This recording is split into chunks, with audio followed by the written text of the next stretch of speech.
New York. On a night like this, the city doesn't sleep.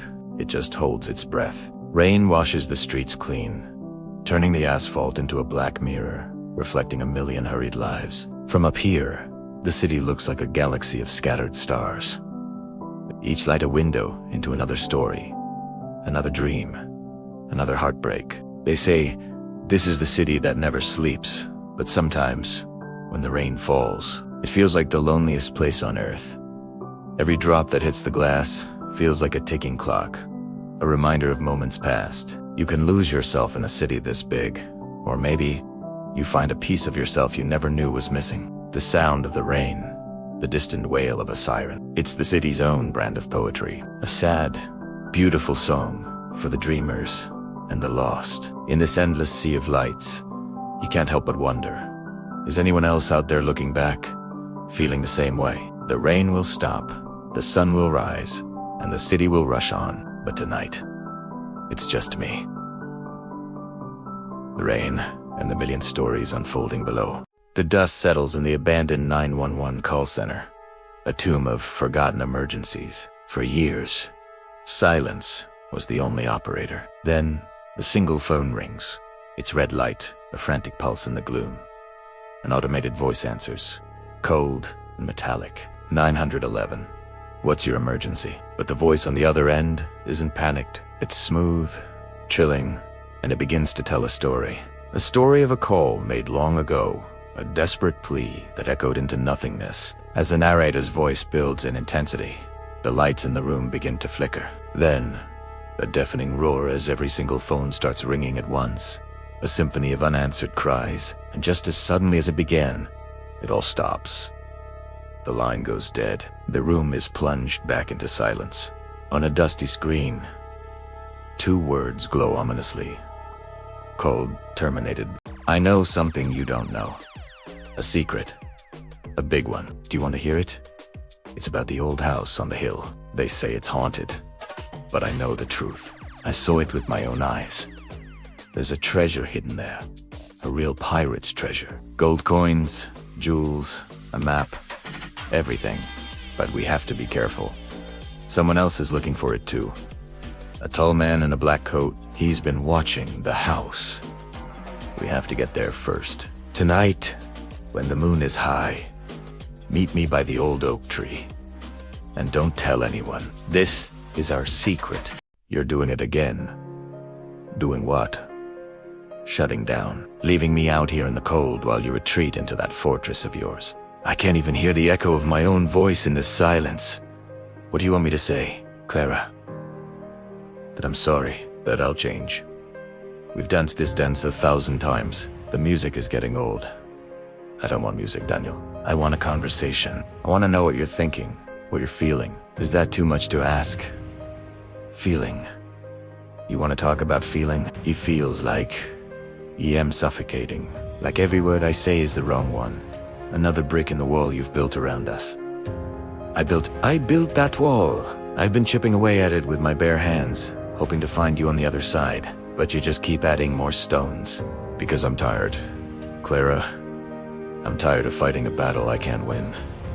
The battle isn't against me, Daniel. It never was. Alright, let's talk about a night I won't soon forget. It started like any other Friday. The city lights were just starting to glitter, painting the streets with that electric weekend promise. You know the feeling. The air is buzzing, alive with possibility. I was cruising, windows down, feeling the rhythm of the city. Then the call came in. A real emergency. Heart attack. Middle-aged guy at a downtown office building. So, we hit the lights and siren. The siren. It's a sound that parts the sea of traffic.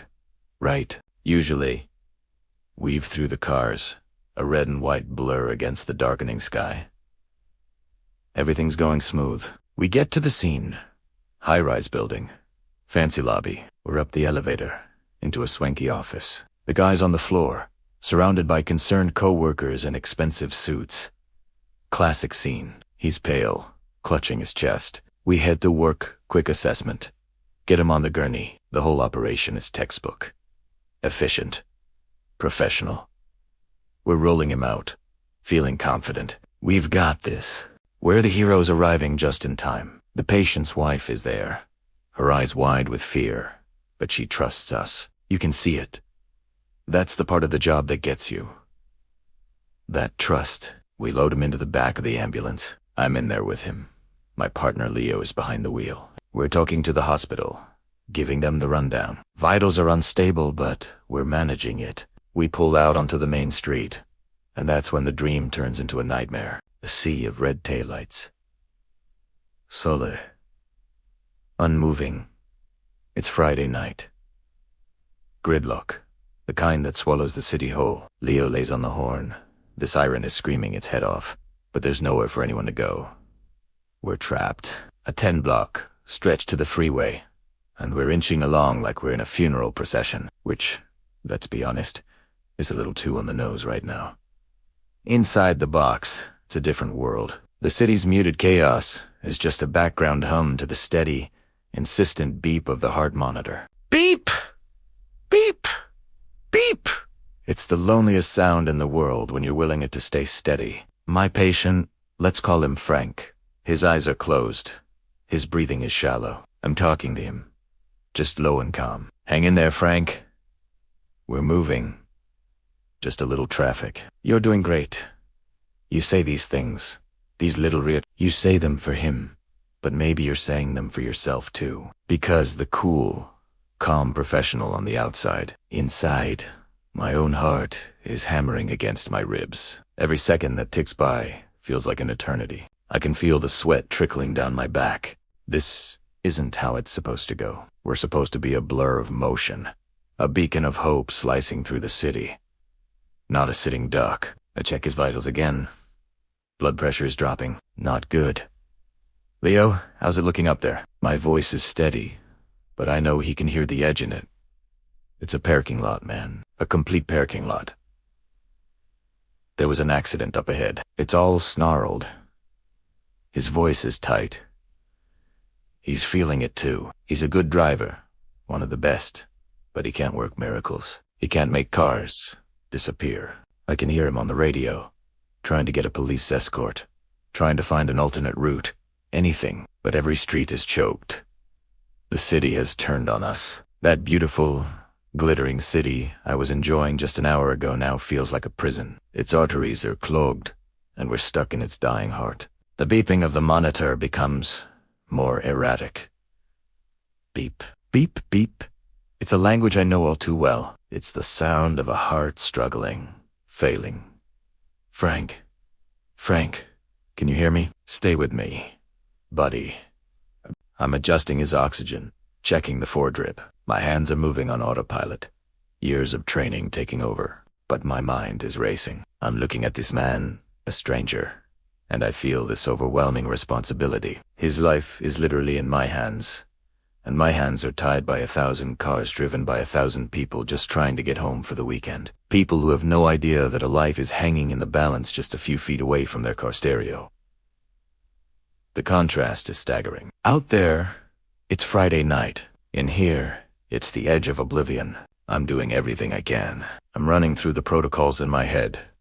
We need to get him to the cath lab. We need doctors, surgeons. I'm just a guy in a box, a highly trained guy, but I'm just a bridge. And the bridge is collapsing. The monitor lets out a long, piercing tone, the one you never want to hear. Flatline. My blood runs cold. Leo, we've lost him. I'm starting compressions. No time to think. No time for the panic to set in. I'm on him, hands laced over his sternum, pushing. 1 and 2 and 3 and 4. The rhythm is brutal, physical. The whole ambulance rocks with the force of it. My arms are burning. My mind is screaming. This can't be it. Not here. Not like this. Not stuck in traffic. Come on, Frank. Come back to us. I'm shouting now, my voice raw. Don't you quit on me. It's a fight, a primal, desperate fight against the inevitable. I'm pushing against death itself. Outside, I hear a change. The cacophony of horns gets louder, more frantic. Then, I hear a new siren, closer. A police motorcycle. Two of them. They're weaving through the cars, their lights flashing blue and red, bouncing off the interior of the ambulance. They're like angry wasps, forcing a path. Leo's on the horn, a steady, furious blast. And then, slowly, miraculously, we start to move. Cars are pulling onto sidewalks, nudging into each other, doing whatever it takes. The sea is parting. I don't stop compressions. I can't. I'm locked in this rhythm, this dance with death. We're picking up speed. The whine of the siren changes pitch as we accelerate. The freeway entrance is just ahead. We're going to make it. Shocking in 3, 2, 1. Clear. I hit the button. His body jerks on the gurney. I look at the monitor. Nothing. Just that dead, flat line. Again. Charging. I go back to compressions, my entire body aching. Come on, Frank. We're flying down the freeway now, a cocoon of noise and speed and flashing lights. The world outside is a blur. The only thing that is real is the man on the gurney, and the beep that "whoa" won't come back. I'm exhausted, drenched in sweat. My mind is a blank, just the count. 1 and 2 and 3 and 4. The hospital is in sight. We screech into the ambulance bay. The back doors fly open. A team is waiting. Faces I know. Doctors, nurses. They swarm in, taking over. Male mid-50s, cardiac arrest. We've been doing CPR for the last 8 minutes. Gave him 2 shocks. No response. My report is clipped. Automatic. They pull the gurney out, and just like that, he's gone. Swept away into the emergency room, and I'm left standing in the back of the empty ambulance. The silence is deafening. The only sound is my own ragged breathing and the ghost of that flatline tone ringing in my ears. Leo comes around, puts a hand on my shoulder. You did everything you could, man. I just nod. I can't speak. I look at my hands. These hands that are supposed to save lives. Tonight, they just weren't enough. We close the doors and drive away, back into the city lights. But tonight, they don't look so beautiful anymore. They just look like 1,000 little fires in a city that doesn't care. Later, much later, we found out what happened. The team at the hospital worked on him for another 20 minutes. They got a rhythm back. A weak one, but it was there. They rushed him into surgery. It was touch and go for days. But here's the crazy part. He made it. Frank made it. I saw him a few weeks later. He came by the station with his wife. He looked different. Healthy. He shook my hand, and his grip was strong. He told me he didn't remember anything about the ambulance ride. He just remembered waking up in the hospital. His wife, though, she remembered. She got me tears in her eyes, and just kept saying thank you. It's a strange feeling. That night, I felt like a failure. But standing there, looking at this man who was alive because we didn't give up, because a couple of cops on motorcycles carved a path for us, because a whole team of doctors refused to quit. I don't know. It makes you realize you're just one small part of a much bigger chain of survival. And sometimes, even when it feels hopeless, you just have to keep pushing. 1 and 2 and 3 and 4. You just have to keep pushing. Thanks for listening to my story. If you found it interesting, feel free to follow for more. Take care of yourselves out there. In an emergency, knowing CPR can save a life. If you find someone unresponsive, your first step is to check the scene for safety. Make sure there are no hazards around you or the person. Next, check for a response. Tap their shoulder and shout, "Are you okay? Are you okay?" If there's no response, immediately call for emergency help. If you're alone, use your phone's speaker to talk to the dispatcher while you begin CPR. Now, check for breathing. Look at their chest for any rise and fall. Listen for sounds of breath. Do this for no more than 10 seconds. If they are not breathing or are only gasping, it's time to start chest compressions. Place the heel of one hand on the center of the person's chest. Right between the nipples, place your other hand on top and interlock your fingers. Keep your arms straight and position your shoulders directly over your hands. Push hard and fast, at a rate of 100 to 120 compressions per minute. Think of the beat of the song Staying Alive. You'll want to push down at least 2 inches deep for an adult. After 30 compressions, it's time for rescue breaths, but only if you are trained and comfortable doing so. Tilt the head back slightly and lift the chin to open the airway. Pinch the nose shut and make a complete seal over the person's mouth with your own. Give 2 breaths, each lasting about 1 second, and watch for the chest to rise. Continue the cycle of 30 compressions and 2 breaths until you see signs of life. An AED becomes available, or emergency medical services arrive and take over. Remember, hands-only CPR, just doing the chest compressions, is also highly effective. If you're not trained or comfortable with rescue breaths, your actions could be the difference between life and death. Thanks for watching, and consider getting certified in CPR. It's a skill that truly matters.